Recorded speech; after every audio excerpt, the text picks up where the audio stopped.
Yes. As the events occur more and more, many stories will be forgotten, lost to the ether, only to be discovered later on, used for someone else's narrative. This is the reality of where we are headed. The United States is destined at this point to allow a civil war to occur. Many people will forget about the details. Many people will forget about Waukesha. Many people will forget about what occurred at Kenosha. They will remember Kyle Rittenhouse. They will call him a fascist. They will call him a white supremacist. They will call him all sorts of things. They may even forget that and say that he was, a BLM supporter, whatever the case may be. Who knows, right? The thing is, we praise people in history, but they were no better than us. Maybe they were a little bit better educated, but that's about it. We must remember that history is not so much about stories and this and that, and it's more about narratives, in my opinion. The Weimar Republic is seen as a tragic story of what can occur. Many people will forget about the details, though. They will forget about the details of the French and Belgians invading parts of Germany and more. And I'm trying to think of the region now, but coming into the oil-rich. I'm trying to think of it now. I'm gonna colon Germany.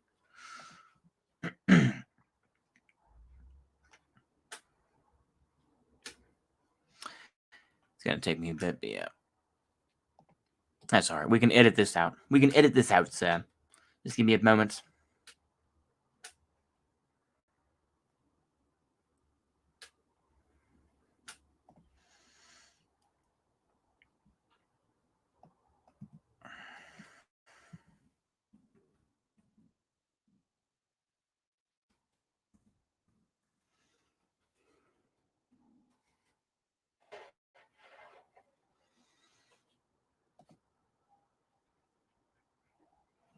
Oh well. We're gonna edit this down a lot.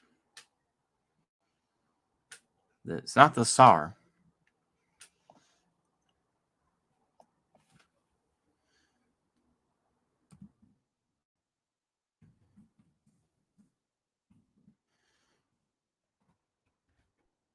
We'll get there eventually, folks.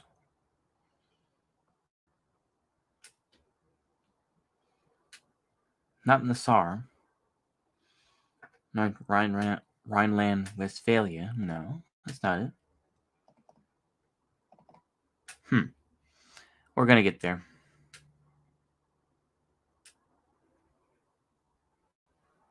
Saarland. Keep on saying Saarland though. It's not really Saarland.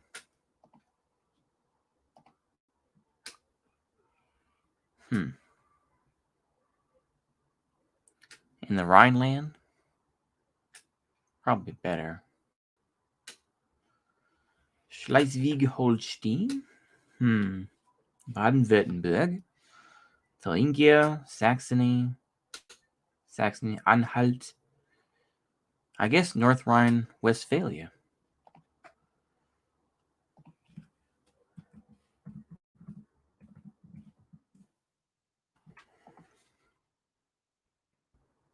Yeah, the Ruhr. Okay, excuse me. The Ruhr Valley. Took me that long. We're going to edit the hell out of this.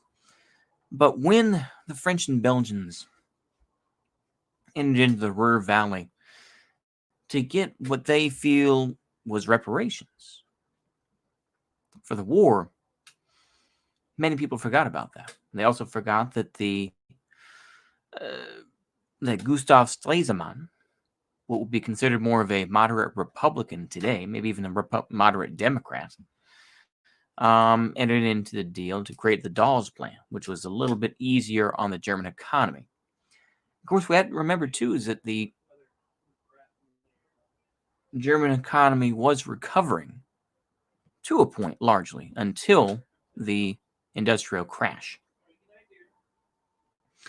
And you had cities in decadent display.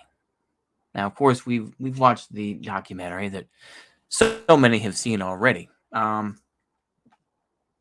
it was in disrepair. And the fact is that if it wasn't the National Socialist German Workers' Party which had taken over, whom would it have been after the fall of the monarchy? Who would have done it? Who would have taken over? Would groups like Stahlhelm have managed to do something? Which Stahlhelm, I think, in actuality, would be more like the Proud Boys, I guess you could say. But what would what would it be like? I'm going off on a tangent. The thing is this. Nobody really talks about the details of that, of what occurred in Weimar Germany. Nobody cares. They fit the narrative. Oh, they just wanted to defend democracy. The Social Democratic Party did all they could. People like Friedrich Ebert did all they could. How will history treat Joe Biden? How will history treat Kamala Harris? Because unfortunately, history is not simply about teaching this and that. It is about creating a narrative to defend the factors of today. That is what history is. It is a tool. That is all it is. History is a tool to defend your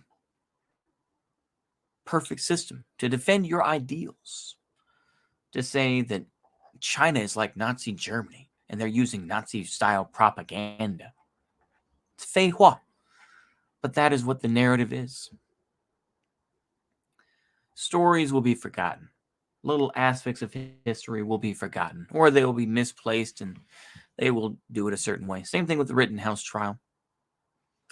They will forget about what happened to Rittenhouse, and people will rewrite the narrative in a certain way, and then somebody will finally have the bright idea to be like, maybe it'll be a different thing because people still have the footage. People still have the video out there.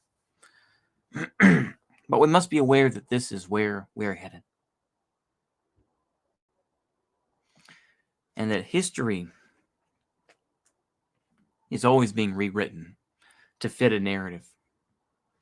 It is not used to say, oh, for those that don't look at history are doomed to repeat it. It's not that simple. It never is. Is it those who look at a biased view of history, who use the revisionism, fall into the trap that many have? They fall into the trap that their system will not fall. Every system is destined to fall, though. Every system. Every government is doomed to fail on some level, and it will be remade. The United States is far long overdue. And so while we see the anti-white narrative and all this sort of thing, this sort of, Kulak version of things, this has been done in Russia already, obviously. In China, it's obviously been done. In France, this was already done. The United States simply has missed out on many historical events, and now they are starting to come to be. That's all this is. That the U.S. was considered an outlier. And the reality is it is not an outlier. It is not an outlier at all. It simply avoided much of this through control, through different wars, etc., etc. So we must be aware of this and realize that history will be made to fit a certain narrative. Gamergate is still being rewritten to fit a narrative that it was purely Steve Bannon that controlled it and all that sort of thing. It's nonsense. But if people allow others to write it, then future generations will say, well, it's got to be that way because that's what we read about. We must not let this happen. We must continue to challenge the narrative. Anyway, that's all I got to say. I'm going to edit this down, so hopefully it's a little more manageable. See you later. Goodbye.